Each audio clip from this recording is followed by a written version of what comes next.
So we're going to take a look at this problem that involves Romeo and Juliet on a boat. And why, you might ask, well, how does this sort of question, why does it apply to center of mass ideas? And what we're looking for here is the fact that there are no outside forces affecting the motion. There would be gravity and normal forces and so forth, but they are not causing these changes to the motion. Romeo would exert a force on the boat and the boat would exert a force back on Romeo. So those would all be internal forces. So those are the sort of things we're thinking about in order to determine that this is the right strategy. Of course, it's the unit we're in, so it makes sense to be thinking about center of mass. The next thing I would do would be to sketch the situation. So simple diagram of a boat.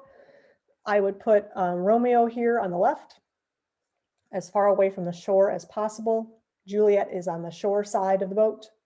And then notice one more mass that I've labeled. That is the mass of the boat itself.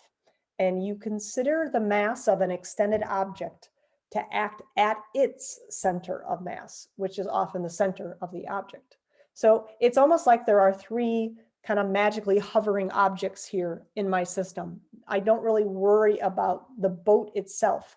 I just think about the location of Romeo, Juliet, and the center of the boat.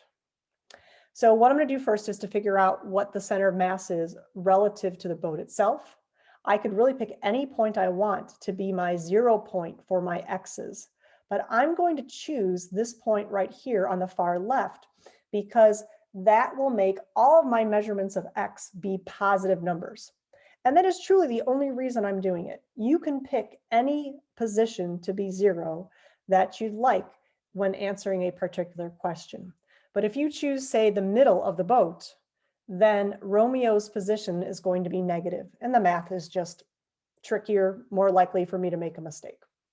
So considering this point here on the left side to be 0 for x, we would write a statement like this, where we take the mass of Romeo times his position of 0, the mass of Juliet times her position of 3, the mass of the boat times its center of mass position, 1.5. Dividing by the total mass, we find that the center of mass of this system is somewhere over on the left-hand side here, closer to Romeo because he's heavier.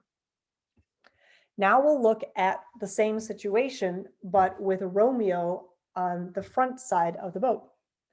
So he moved over to Juliet, making his move, and that changes the center of mass. That shifts mass in the system to the right, and so we expect the center of mass to be further to the right.